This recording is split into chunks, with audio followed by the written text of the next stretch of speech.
Vérissure, le numéro 1 des alarmes en France. Rendez-vous sur vérissure.fr pour votre demande de devis gratuit. Vérissure présente. Sud Radio, parlons vrai chez Bourdin, 9h-10h, Jean-Jacques Bourdin. À l'Assemblée nationale, aujourd'hui, examen du projet de loi sur les dérives sectaires. Alors, nous avons la chance d'avoir avec nous Brigitte Lizaud, qui est députée Renaissance du Nord, et rapporteur avec un Moi, je préfère. Je vois écrit, mais je préfère rapporteur. Du projet de loi visant à renforcer la lutte contre les dérives sectaires. Donc, merci d'être avec nous. Et Georges Fenech, qui est avec nous également, ancien magistrat, très connu, auteur d'un livre à lire, aux éditions du Rocher. Santé, bien-être, gare au gourou, enquête sur les dérives thérapeutiques. Et les dérives thérapeutiques, évidemment, font partie des dérives sectaires. Alors, grand débat ouvert à l'occasion de ce projet de loi.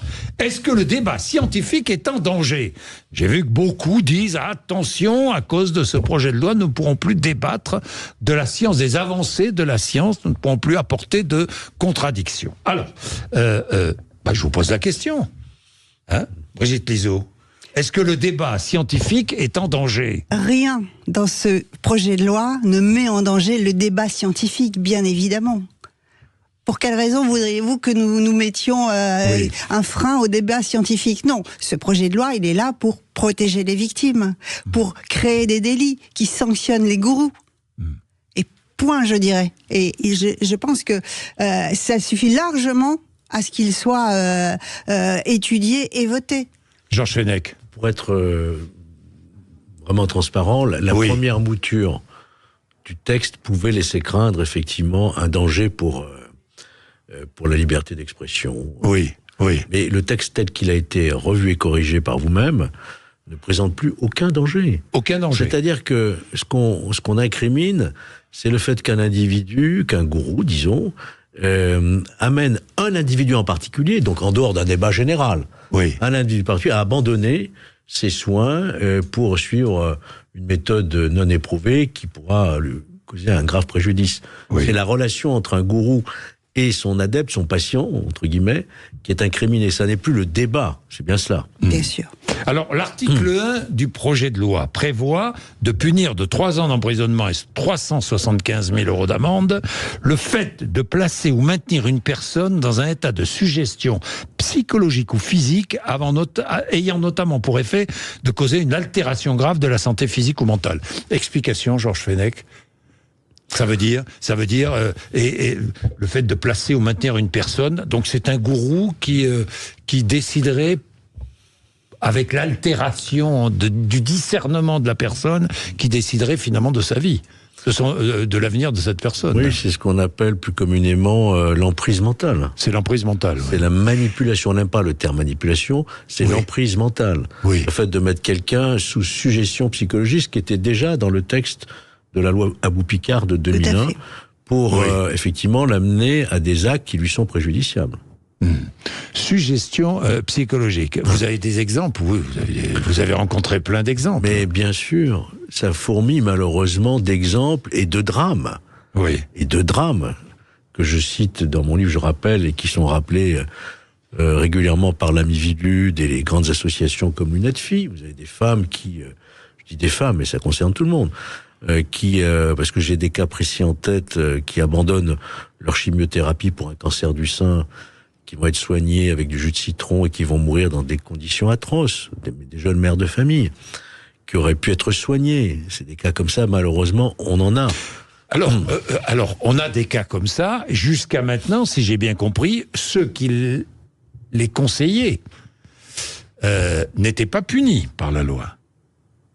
Ce qui va changer, c'est qu'ils vont être poursuivis et punis. C'est cela, Brigitte Lizaud ? Alors, ce délit a été créé justement pour renforcer l'arsenal juridique. Jusqu'à maintenant, on parlait volontiers d'abus de faiblesse. Mais c'est au-delà de l'abus de faiblesse. Et là, on est véritablement dans le domaine... C'est criminel. Voilà, c'est un criminalisé, délit. en fait. C'est un délit, absolument. C'est un délit. Et bien sûr, jusqu'à maintenant, on s'est contenté de l'abus de faiblesse. Mais moi, je peux vous dire qu'il y a 15 condamnations par an en France. 15 condamnations par an. Parce qu'il n'y a pas justement un arsenal juridique suffisant.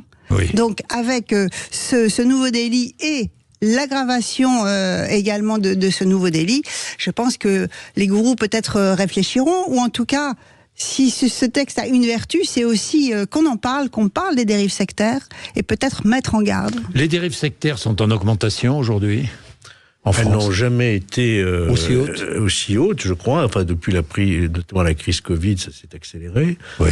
Il faut bien comprendre une chose dans ce débat. Il est essentiel. Oui. C'est une question de santé publique.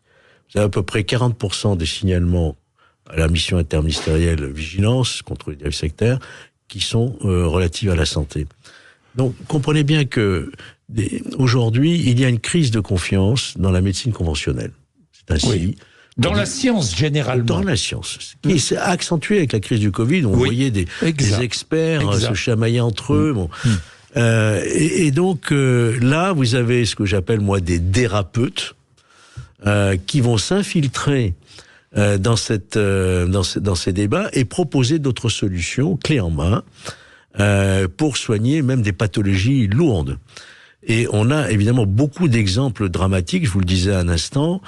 Ça concerne 60%, je crois, des personnes atteintes du cancer font appel à ces méthodes qui ont pignon sur rue, qui sont Internet. Vous prenez le site... Qu'on peut appeler la méthode alternative ou la médecine alternative. Attendez, tout n'est pas à jeter. Tout n'est pas à jeter. On est bien oui, d'accord. Justement. Vous avez des pratiques qui peuvent apporter un réconfort. Voilà, qui viennent en complément. Mais en aucun cas qui se substituent, notamment pour soigner des pathologies lourdes. C'est ça que nous dénonçons à travers le texte que porte Brigitte Lizaud.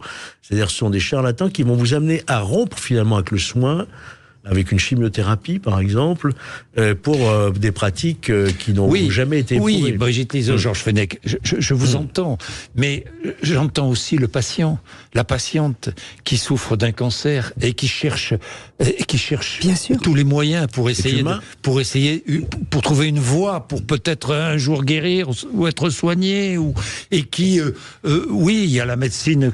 Oui, la médecine, et puis il y a aussi d'autres chemins. Et on ne peut pas non plus interdire tous les chemins. Vous comprenez ? Moi, je dirais même que c'est tentant.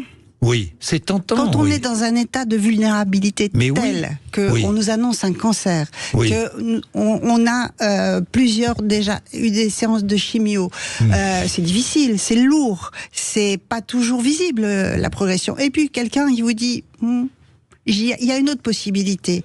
Ça, tu devrais arrêter et je te propose cette méthode. On peut peut-être préciser justement...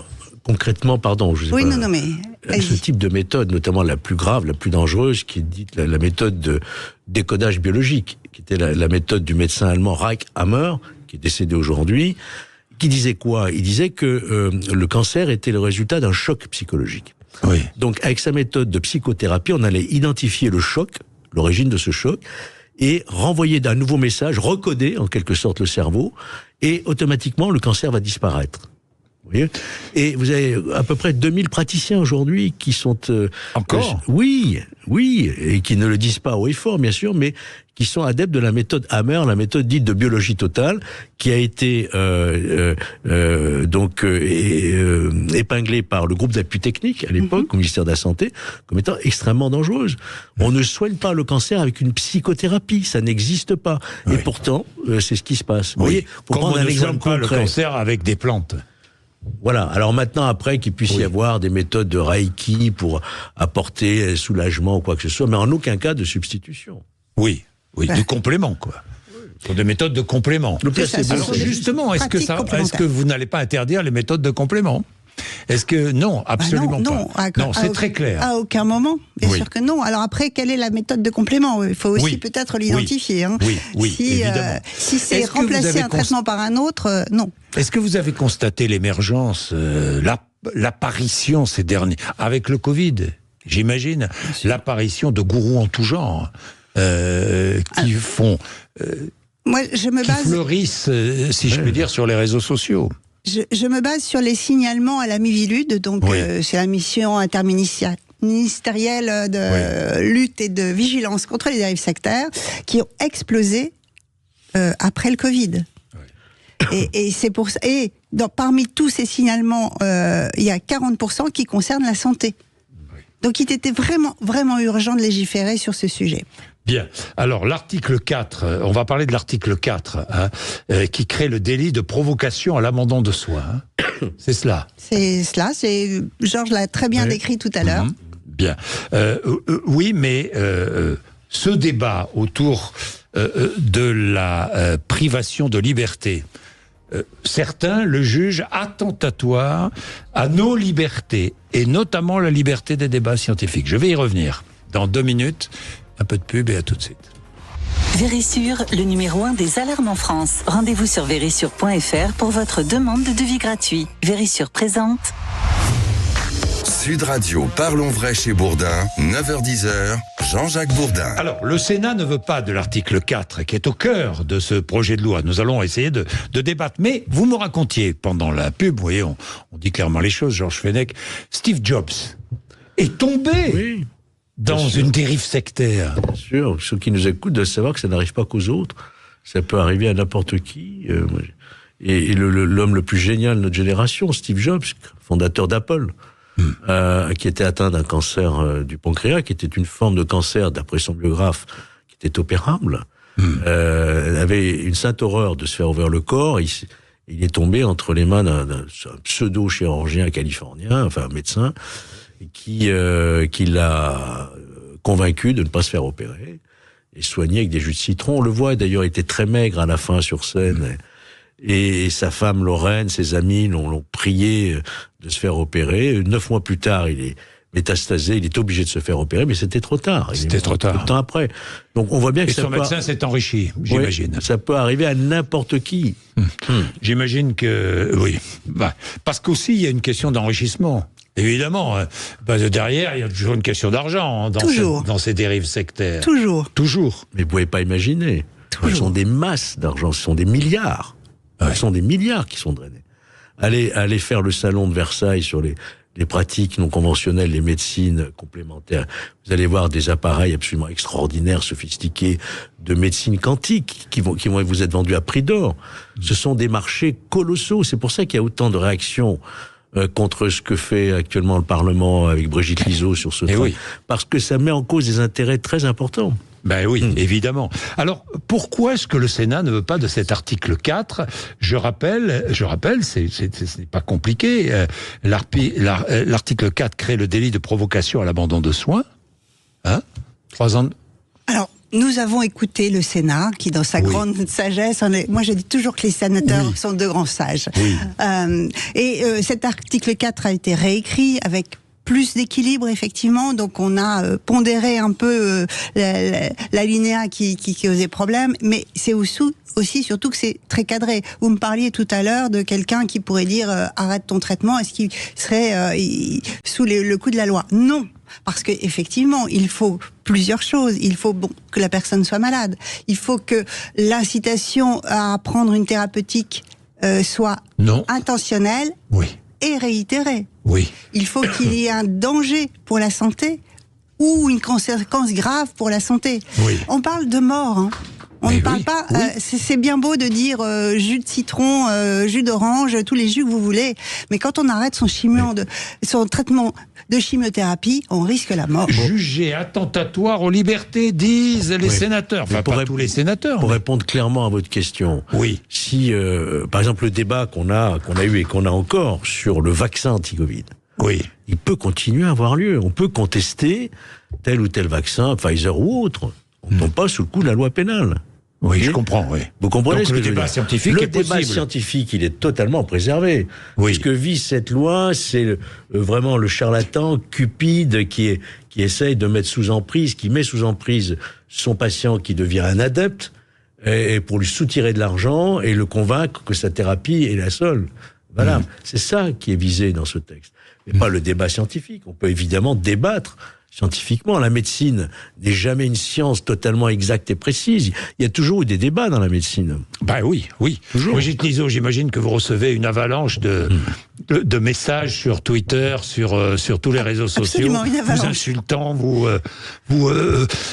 on crie évidemment à la privation de liberté. Alors après, c'est des mots qui ont du sens dans l'absolu, mais en particulier là non. Et puis, je vous dirais que ça ne me dérange pas, cette avalanche. Parce qu'en fait, je me dis que si cette loi dérange autant, c'est qu'elle est utile. Oui, mais l'exercice illégal de la médecine, ça existe déjà. Donc pourquoi avoir voulu en plus cette loi ? Parce que ça n'est pas exactement la même chose. On n'atteint pas les mêmes personnes. Oui, on n'atteint pas les mêmes personnes. C'est-à-dire que l'exercice illégal, quoique vous avez des médecins, des professeurs, je pense à un professeur en particulier, qui pense, qui recommande des traitements qui ne sont pas reconnus par la médecine, mais qui sont tout de même médecins. Il y en a plus que l'on croit. Et il y en a plus qu'on ne croit. Oui. Et qui pratiquent notamment, sans le dire, la médecine anthroposophique, par exemple. Mais ça veut dire quoi ? Ça veut dire que l'ordre des médecins ne fait pas son travail, Georges Fenech ? Ne le fait pas suffisamment. Alors, il est intégré dans ce projet de loi. Oui. Ça, c'est intéressant. Au titre d'information, ils sont informés maintenant. Mais l'ordre des médecins a toujours été un peu gêné dans ces affaires-là. Ça met en cause quand même. Il y a combien de médecins qui sont radiés ? Il y en a très très peu. Il y en a qui se font radier eux-mêmes. Pour pouvoir mettre une plaque de naturopathe. Oui. Ça existe aussi, c'est une minorité, bien entendu. Est-ce que c'est une science, la naturopathie, oui ou non ? Non, je pense pas. On peut pas dire que la naturopathie soit une science. Non. Mais il y a des naturopathes qui apportent un soulagement, effectivement, à leurs patients. Et puis vous en avez d'autres. C'est pas une science. Non, c'est pas une science. Non. Ça Que mettons derrière ce terme ? Je ne sais pas, moi. Mais toute la difficulté est là. On met une plaque. On met une plaque. Oui, mais ce qui est embêtant, c'est que vous avez des facultés de médecine aujourd'hui qui délivrent des unités de valeur pour la naturopathie ou la kinésiologie. C'est ça le vrai scandale de santé publique, c'est ça.